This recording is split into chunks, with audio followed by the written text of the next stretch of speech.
Well, I think for us, we're not in the mode of being able to scheme up really against anybody in terms of our learning progression. We still have to just keep doing what we do and try to get better at that.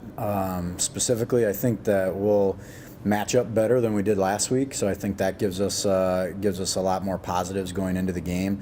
But for us, we still got to focus on being able to truly make it a one-dimensional offense out of them, make them have to throw the ball, specific for those points that you talked about. And if we can do a good job on the run, then we'll put ourselves in a better position for the pass. Talking about that run a little bit, coming out of last week's game, did you feel that was an area that your team, didn't quite take that step forward against Sioux Falls?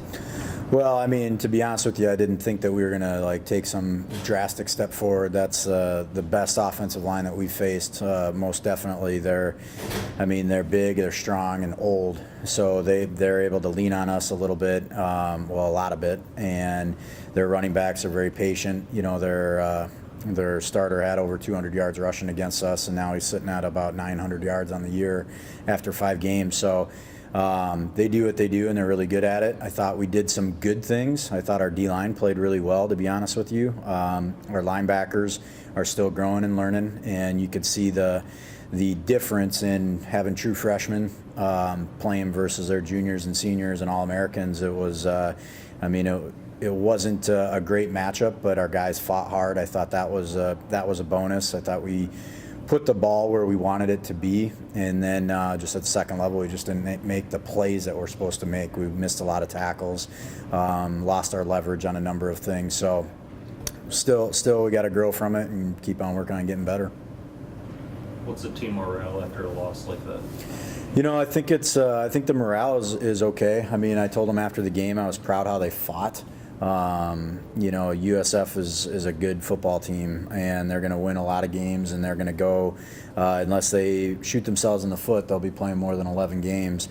And I thought that we competed hard against the team that we were kind of outmatched against, whereas the week before I didn't think we competed very hard against the team that I thought we outmatched. So I was proud of where they were. I mean, they have a much shorter attention span and memory than coaches do. So I think they're able to kind of bounce back a lot quicker than what we were as coaches.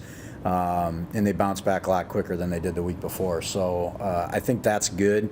Going forward, I know that's a big word is opportunity, but it still really comes down to how do we prepare all week. And I think if we do the right things and we have good effort, I think it can be a very competitive football game, and it could go either way. If we do really well, I think we could come out on the right end of it. But it just depends how much effort we want to put into it during the week from our guys.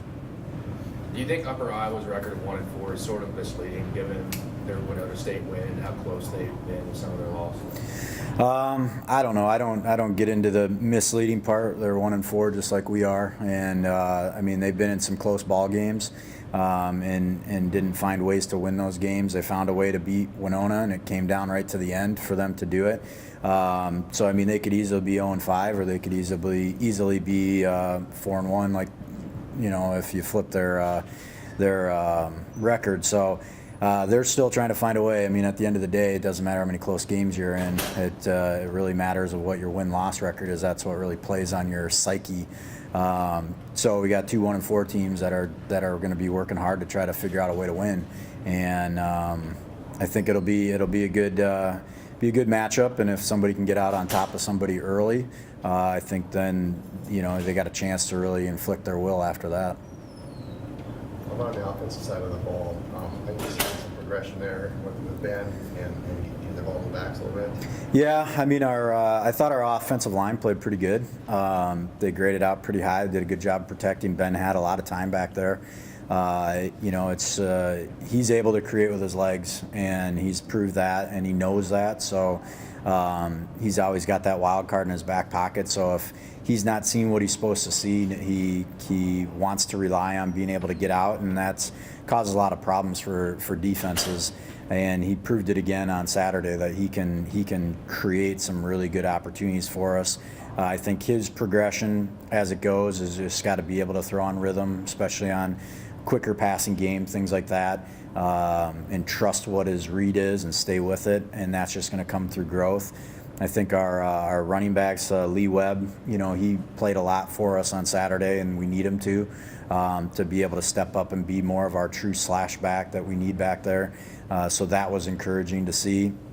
So as long as we're starting to do little things better, I think that'll be good. I mean, Levante Bushnell had a big catch over the middle early in the game to kind of keep us into it.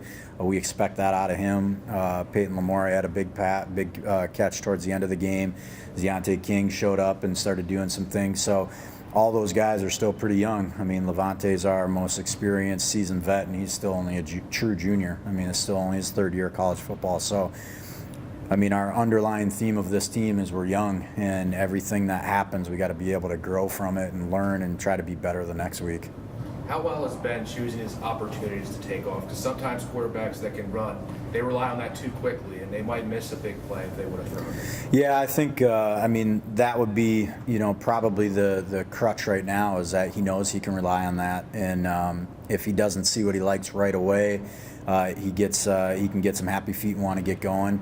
He got a little banged up the week before, so I think he also wanted to protect that a little bit and not get banged up anymore. But once he took his first hit, I think he was able to calm down and realize he was going to be fine. He's a lot tougher kid than maybe he's given credit for, and we need him to be able to run. We need him to create what he can create for us, but we also need him to be able to hit those quick passes underneath and try to alleviate some of that pressure by being able to do that as well.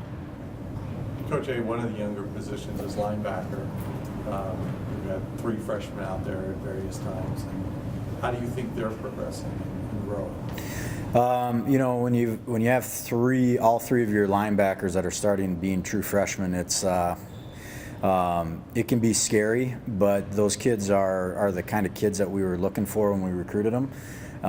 They're tough. They're not very strong yet, and they're not very big yet. I mean, they're missing out on a growth year physically, but they're gaining a growth year mentally within what we're doing. And it's really, I mean, the common comment is, you don't want to trade your best year for your worst year when you're talking about redshirting, but the year that they're getting right now is probably going to be their best year for growth, and they wouldn't get that being on scout team.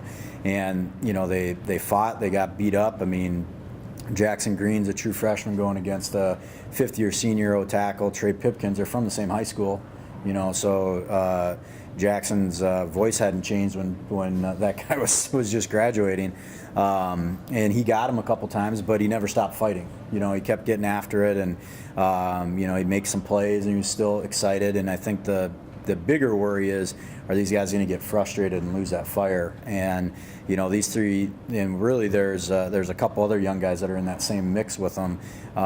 They're all fighting together. They know that there's brighter days ahead for their futures, and they have a ton of energy. And that's the great thing about 18-year-olds is they don't even know what they don't know yet. Whereas sometimes you get some of those upperclassmen when you're struggling, they want to shut it down a little bit earlier and protect themselves. And these guys, I mean, they don't want to let anybody down. So they're going hard and doing everything we ask of them. And so it's really our job with them is to manage them, making sure that they're upbeat, don't get frustrated, just keep doing what you're doing. And at the end of the day, they can say they're playing Division II college football as a true freshman, and not many kids can say that regardless of what your record is. So in any of our freshmen, it's just I love them to death for everything that they're doing, and I know that they're getting beat up, but at the same time, when we fast forward a couple years, all this will pay off for them.